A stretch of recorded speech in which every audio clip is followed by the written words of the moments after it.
Of course, the FBI spied on the Trump campaign. The IG has crushed the liberal narrative. Plus, former Attorney General Eric Holder versus Attorney General Barr. An NYPD unit that will look at white nationalism. And President Trump tells Greta Thunberg to chill and see a movie. That and more coming up.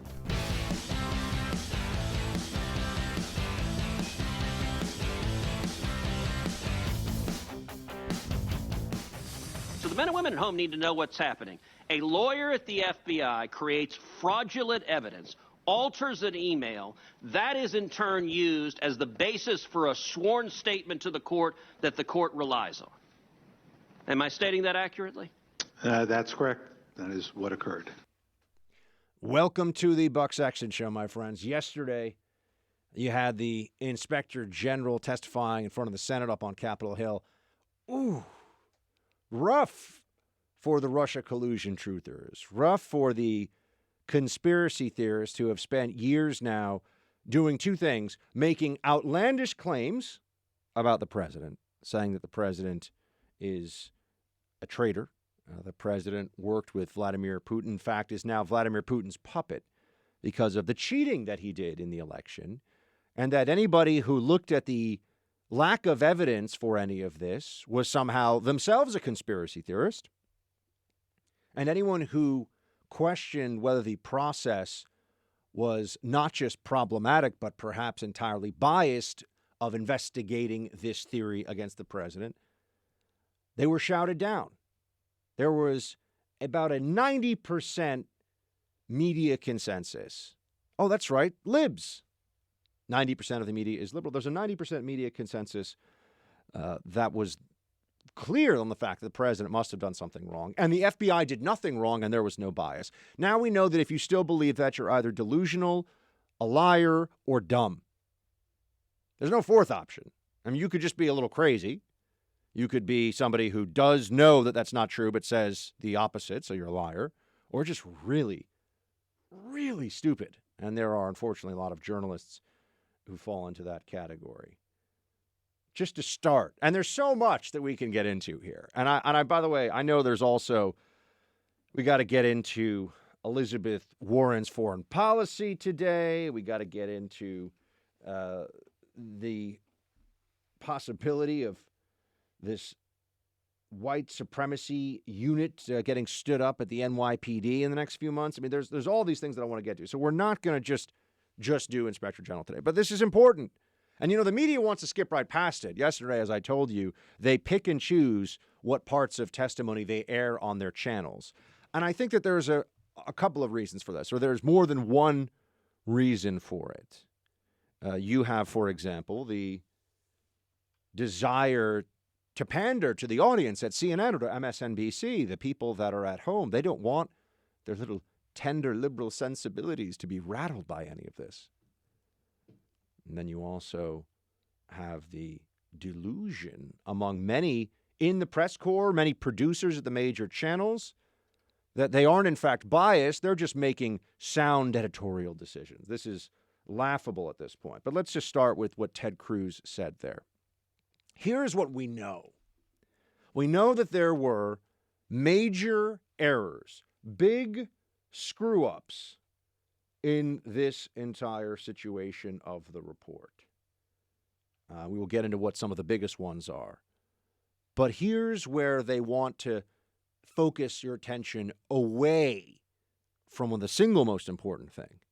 It is simply not credible. It is not feasible. It is not plausible that all of these things happened and that it had nothing to do with the fact that the people making these decisions at the FBI or within the DOJ absolutely despise President Trump. And we know many of them despise President Trump. That is beyond dispute.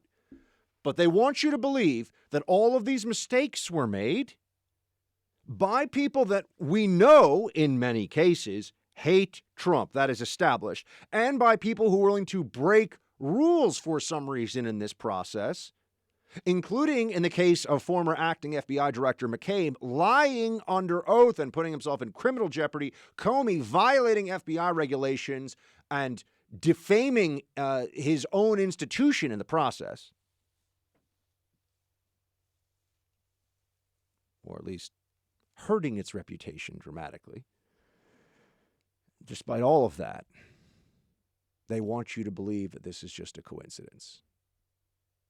They want you to believe that there's nothing beyond just egregious errors. I've been pointing this out, and yes, some of you have seen I've been going pretty hard in the paint on Twitter.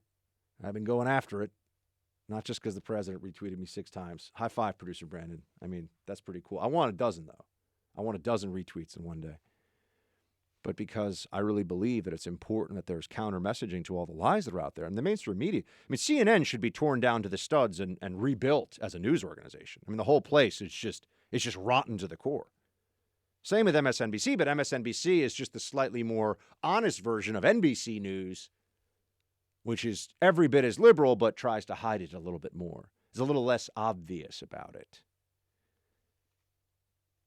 All of this going on, they don't want you to take away from this that there was bias, that there were people who did the things that they did because they don't like President Trump and because politically they had an agenda inside the FBI. Now, we're going to get to the journalists, and the journalists are a joke in all this. I mean, the ones that I was having fun yesterday, tweeting at Jim Sciutto at CNN from 2017, the dossier, according to my intelligence sources, has been largely verified. That tweet's still up. That's a fun one. So many of them. I mean, there's so many of them. You go back and see these people are all clowns. Do you know how many tweets I have to delete, or any of my friends on the right who have been defending Trump because the facts were in his favor all along? Do you know how many tweets we've had to delete about this or apologize for? 0, my friends. I have been wrong a grand total of 0 times on Russia collusion. Who at CNN or MSNBC or the New York Times, the Washington Post that was covering this, or any other liberal media outlet can say the same thing? None of them. They've all been wrong. It's just a question of degrees. It's a question of how egregious their wrongness has been. And yet, many of us on the right, we haven't had to backtrack on anything. Oh, sorry, I guess we missed that by a lot. Isn't that interesting? One of the reasons why you're much better off coming here every day to find out what's going on in the world than you are listening to some of these talking heads at the various lib channels. You already know that.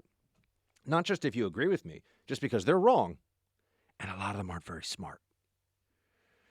So then that brings me to the Ted Cruz point here. Why is it, on this point of this is the fundamental fight right now, was there bias or not? Put aside, we all know there's mistakes, and people that don't admit that, I mean, now you're getting into a degree of denialism where you can't actually have a conversation about this with somebody like that. If someone thinks that the FBI didn't just do a total face plant on this whole thing, the most sensitive political case in its history, then there's nothing to talk about with them because they're delusional. They have there's no anchoring principle for them. There's no ability to exchange thoughts and ideas. They're just orange man bad. That's all they know. They've been brainwashed. I mean, brainwashing is a real thing that happens to people. And the liberal media has brainwashed a whole lot of folks that no matter what the actual evidence shows, no matter what the information is that comes out of this process, doesn't matter. Because you already know that Trump is orange man and orange man is bad. That's really the full scope of the argument. And by the way, we're still going through this orange man bad impeachment, which we will get to that as well. But Ted Cruz says a lawyer at the FBI creates fraudulent evidence, alters an email, is used as the basis for a sworn statement to the court that the court relies on. Why? And I want a serious, plausible explanation for this. Why would anyone do that if it was not for political bias? They can't even, there is no reasonable explanation. There is no answer you can give that works in this context. What is there to say exactly? Why would a person do that? Why risk one's career, one's reputation, perhaps even one's freedom to intentionally, and by the way, this is clear, this was intentional. Someone sat there and thought, you know what I need to do? I need to make sure that Carter Page, who's an ally of the United States government, looks like an enemy of the United States government for the purposes of this spying, and yes, it was spying. Why would anyone do that if they didn't think that they were a part of the hashtag resistance? How could you explain that? Now, this is why it's so, there's 2 reasons why this is so important. One is that this could have undermined the entire case against Carter Page. And if they only got a FISA on him once, by the way, that would have looked a bit weak, right? So they need to extend this out to keep looking. This is a similar concept works when you're talking about government corruption within the federal bureaucracy. They double down and they double down, they double down. Why would they do that? Well, for example, if you work at a financial firm and you deal with something called a rogue trader, this has happened many times in the past. I think actually it happened at Barings Bank, which was, I believe, the oldest still functioning bank in the world, and took it down, where someone, once they've done a few illegal trades that they're hiding, they're essentially gambling money they're not supposed to, and then they lose. Guess what they do at that point? They gamble more, and they gamble more. And you know why? Because they figure, hey, if I get lucky and win back the money I lost and can put it back, no harm, no foul. So the FBI here, trying to get the renewals of Carter Page, they're thinking, at least it'll look like we were somewhat right if we can get these renewals, and maybe we strike jackpot where we can at least create some narrative that this wasn't all a big anti-Trump operation. So this is why the FISA renewals were so important. Foreign Intelligence Surveillance Act, supposed to be used against spies and terrorists, and has always been this sensitive area of national security law, which is really effectively an end run on the Fourth Amendment, one that we accept because of national security concerns. And now a lot of people are saying, maybe we shouldn't accept that. But on this point of the changing of that FISA application by this senior figure within the FBI, you have to ask the question, okay, so maybe this was necessary to salvage the entire thing. That's part one. And then you also have to look again at what was the motivation behind this. How could this person not feel terrible doing this to an American citizen, making somebody seem as though they are a spy, making somebody seem as though they're a traitor to justify your investigation? There is no way. They have, my friends, they have no explanation for this. And then this is the even bigger point. Now look at all the mistakes that were made, the mistakes in quotes that were made, and mistakes that are things, not typos, things like, oh, we had exculpatory evidence, but we didn't share it. Oh, we knew this source was crap, but we didn't tell them. This is like a power-mad prosecutor hiding evidence of innocence and trying to create a false narrative of guilt to crush somebody. That is what the FBI was doing. There's no doubt about this. There's no dispute for reasonable, fact-based, intelligent human beings. But now look at that one instance of clear and egregious, willful misconduct. Not a judgment area. Was that just the one time that they got a little sloppy in this? And were all of those other errors and omissions and mistakes and the other things that they did that the IG had to essentially come hat in hand before the Senate and say, this was really bad, which is what he said yesterday. Media didn't want to cover it. This was really bad, folks. Against a presidential campaign. This would be really bad if it was against a guy who owns a bait shop down the street from you. You know, they thought he might be a spy. This is against a presidential campaign. Now you look at all the other incidents and you think to yourself, hold on a second. Were those intentional as well, but they just knew that they could hide behind the facade of poor judgment and stupidity, which is what the FBI is offering up as the explanation. But remember, they have no real explanation for any of this. And this is what's going to translate into the assault on Attorney General Barr. It's why you've already seen that machinery going. They're going to Kavanaugh him. I'm telling you, get ready for it. But I want to work through some more of the points from this Inspector General report, because the bottom line is there was spying on the Trump campaign. It was all based on lies. The process was abused to continue the investigation. The investigation was weaponized. And yes, there absolutely was bias in this process against a political candidate, and that candidate just happened to be Donald Trump, a Republican.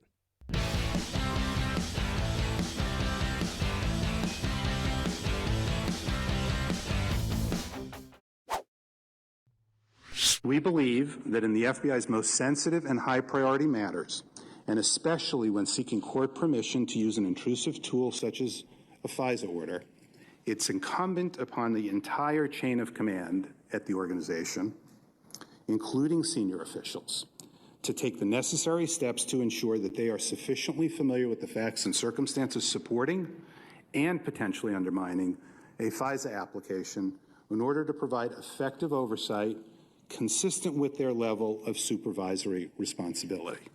Such oversight requires greater familiarity with the facts than we saw in this review, where time and again during our OIG interviews, FBI managers, supervisors, and senior officials displayed a lack of understanding or awareness of important information concerning many of the problems that we identified. That is why, as you will see in the report, our final recommendation was to refer the entire chain of command that we outline here to the FBI and the department for consideration of how to assess and address their performance failures. They screwed up. This is what the Obama appointee IG of the FBI is telling you. They screwed up big time. There can be no doubt about that. We know this. The screw-ups are mind-blowing. This is not small potato stuff. These are major mess-ups in the most major thing the FBI was doing at the time. This wasn't just some, investigation of some drug dealer somewhere where things went awry and people, were cutting around the edges a little bit. No. The most important thing the FBI was looking at the time. And this is how they handled it. They have people that just don't know any better. They have people that don't know the rules and regulations. Remember, they're able to get a FISA warrant. They can get all of your electronic communications, everything you do, and anything they find in that, by the way, that could be criminal, they can use against you. And this is police state tactics. This is what we're talking about. But we just believe the FBI was honorable enough, good enough, and smart enough not to abuse that opening for police state tactics. That is what they did. They abused it. Now we're looking at the why. Here's a way to get to the bottom of this. Was this standard operating procedure for a FISA in terms of the mistakes that were made? Because here's how. Just like I told you, watch how the Clinton Foundation donations will crater after the election, and then we will all know that it was all just an influence peddling scam. If they were to just randomly sample some other FISA cases and see none of these kinds of errors in that process, then we'll know that these were not mistakes that just happened. These were all political hits.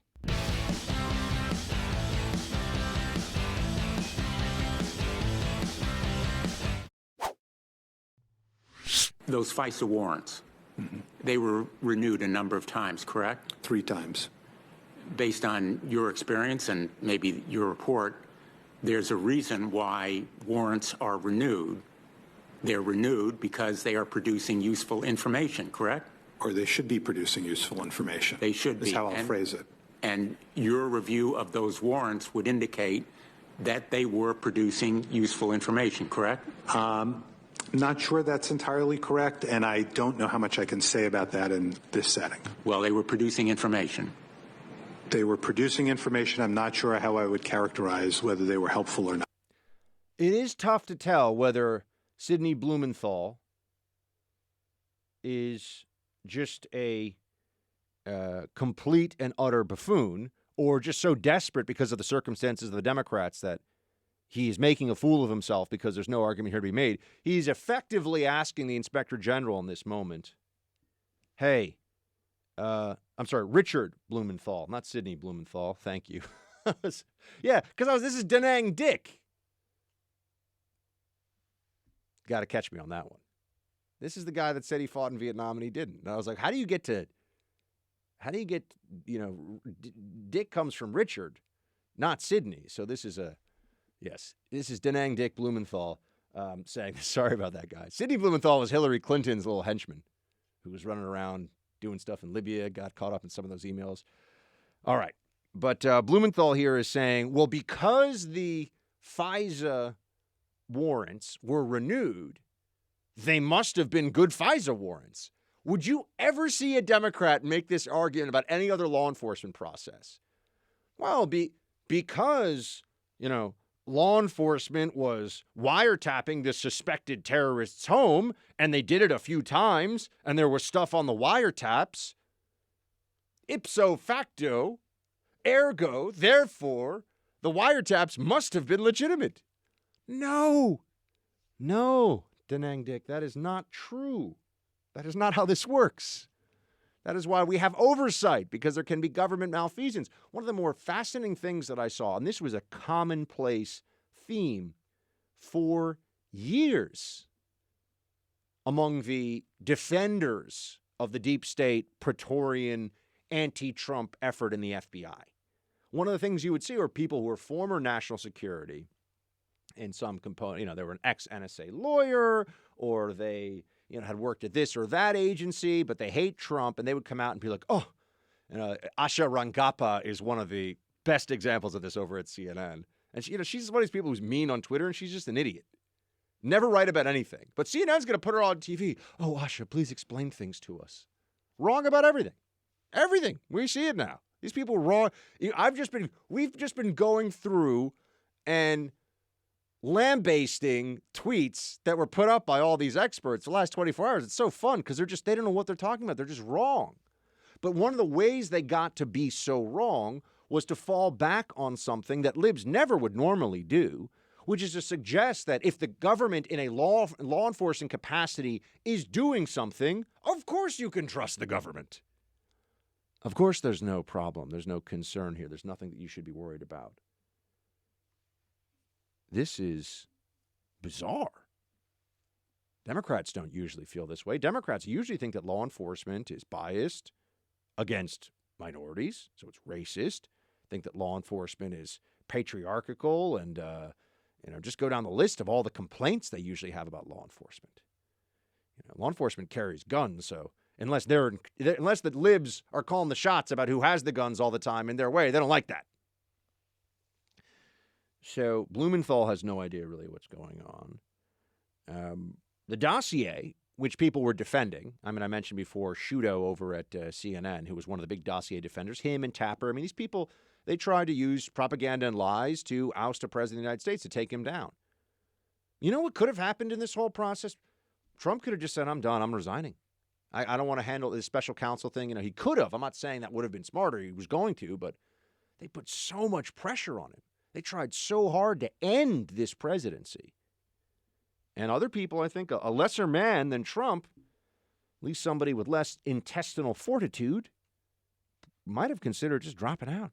In fact, we used to hear from libs. He wasn't going to run again. He doesn't even want to do this anymore. He's going to resign any day now. The end is near. The walls are closing in. We'd hear this all the time. It wasn't true, but they would say it. I think some of them probably even, Joe Scarborough, perhaps the worst and most dishonest political analyst at MSNBC, although, no, I can't say that. There's others that are worse. But he's in the top 10. He was one of them peddling this. There are many others as well. None of them, by the way, apologize for any of the misinformation, the lies, the inaccuracies, the poor analysis. And I am being kind. I wish we could do a late night version of this show where I sit here and just have, it would only need 3 2 or 3 ounce mezcal, and I'd be ready to rock. And we could do the salty verbiage version of the Buck Sexton show late night. I kind of like that idea. I think that'd be fun. Producer Brandon would hang out. I don't think we'd be able to keep up with the saltiness of producer Mark. That guy, he is a spicy meatball. But yeah. That's a thought we have here. I don't know if we can ever get approval to do it, but it would be kind of fun. But when talking about this FISA, it would be useful if I could say things in a more profane manner sometimes, because that's the only way to describe some of these people, some of the acts they engaged in, some of the individuals. Here, for example, is Lindsey Graham just asking the question of Horowitz. How bad is this stuff? How bad was this investigation, this spying on a presidential campaign? You've looked at all the data. You've looked at everything. We have the facts now. You had all this time to go over it. How bad was it all? Please play clip 6. How would you describe the behavior here of knowing that the subsource disavows the dossier that was the primary reason you got a warrant? Finding that a lawyer doctored an email to keep the investigation going in a way unfair to Mr. Page. This is not routine. Do you agree with that? It is definitely not. It certainly better not be routine, and I don't know any reason to think it is routine. Is it kind of off the charts bad? It's pretty bad. Thank you. It's pretty bad. Yeah, you don't say. And the libs, Democrats are walking around and they're in this fantasy land of, nothing. Yeah, it says there's a legitimate predicate for the investigation. By the way, Attorney General Barr is going to crush that, and they know it. We'll get into that in a few minutes. That's why they're going after the Attorney General, who's my favorite member of the cabinet at this point. Although I like my man Pompeo, too. He's cool. I don't know. It's Hulk versus Thing, Pompeo versus Barr. Those are my two dudes, my bros. But Barr is going to crush the last respite here of the never Trump dead enders in this Russia collusion situation. Or this anti-Trump, really, not just never Trump. These anti-Trump dead enders in Russia collusion situation is that, well, it was bad, but it was done in good faith. That's not true. That's why I started out with the most clear evidence we have that it wasn't done in good faith.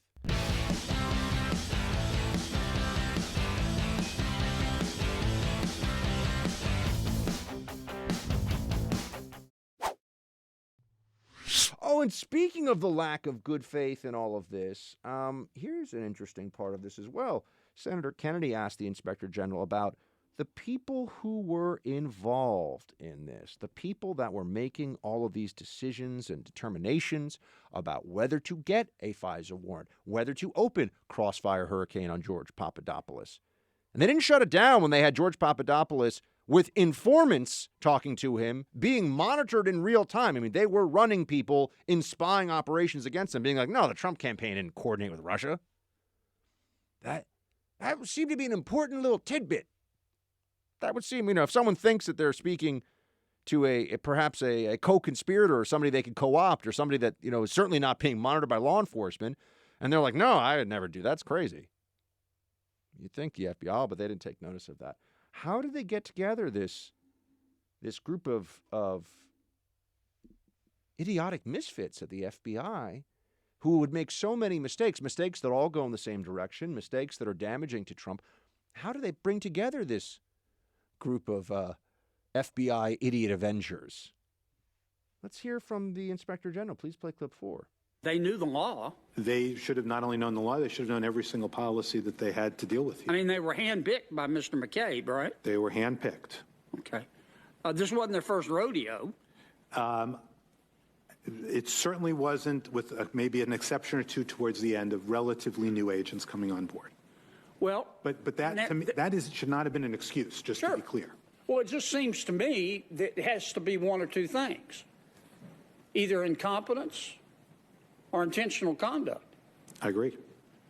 It's either sheer incompetence, intentionality, or something perhaps in between. So which do you think it is? We've got so many different people here. First of all, it wouldn't be fair to lump everybody into one because there are different actors coming in at different times. Some people have more touches of this than others.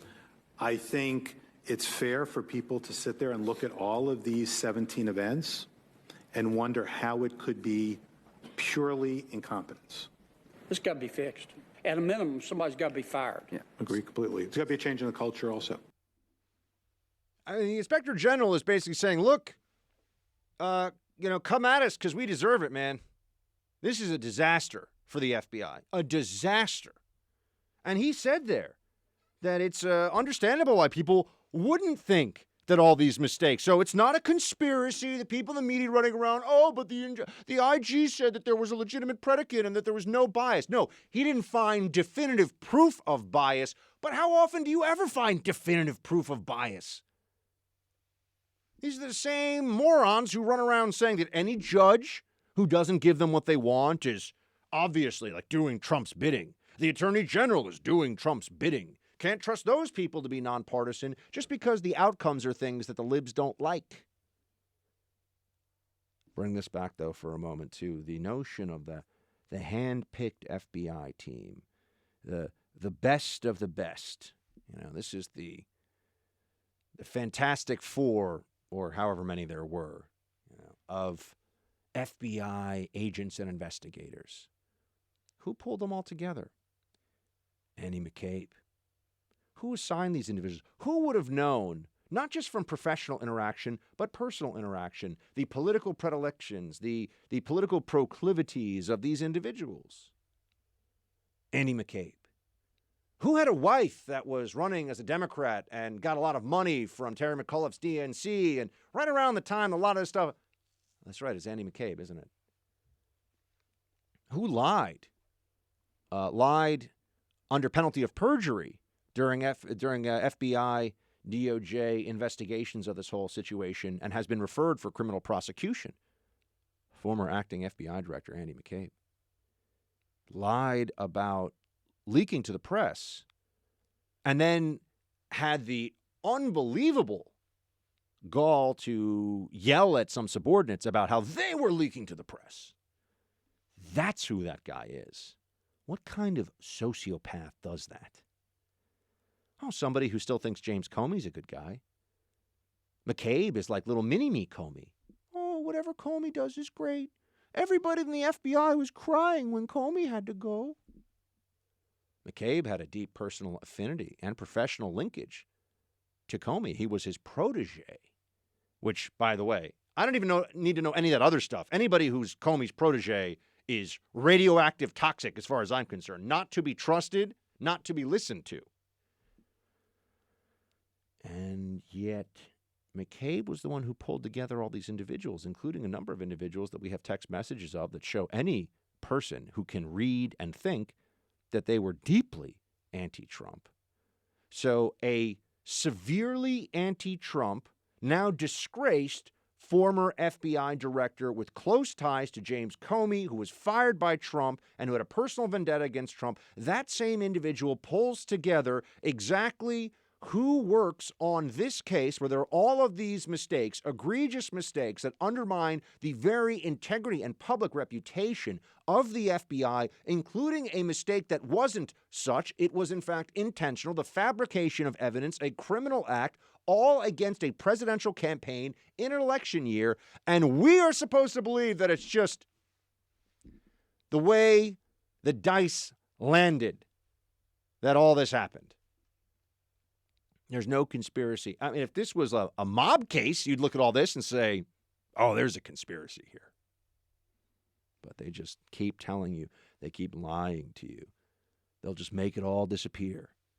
It'll all go away. Oh, that's why they're transitioning into impeachment. Some of us have been saying this all along.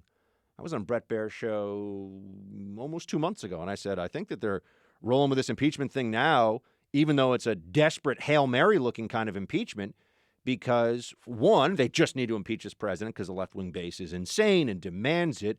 And two, they're going to need something else they got to move into something else right away when this Inspector General report comes out. Because this looks terrible. And the press, the lackeys, the people that are going to be telling you in 2020 that Elizabeth Warren isn't a fraud, that Joe Biden isn't an idiot, and that Bernie Sanders isn't a communist, they're the same people who have been telling you for 3 years that Russia-Trump collusion was real, the FBI did its job, and Trump and the people around him are traitors. Same people, folks. You want to believe them, that's on the people foolish enough to buy into any of that. Hand-picked team of anti-Trumpers by McCabe, and we are supposed to think somehow that this just happened the way that it did, that there was nothing more insidious going on than that the FBI, with the best of the best, that's what this was supposed to be. What, you're spying on a presidential campaign. They knew exactly what they were doing. They used a briefing to get close to the Trump campaign. The FBI used a briefing to get close to the Trump campaign to try and prod for information to use against the Trump campaign. They used their access as FBI agents supposed to be protecting a possible incoming administration. They used that access, or rather the incoming administration, to try and undermine them. I mean, this is nuclear meltdown level bad from the FBI, and there's political bias all over it. media wants to just say, well, you can't prove everything here, can you?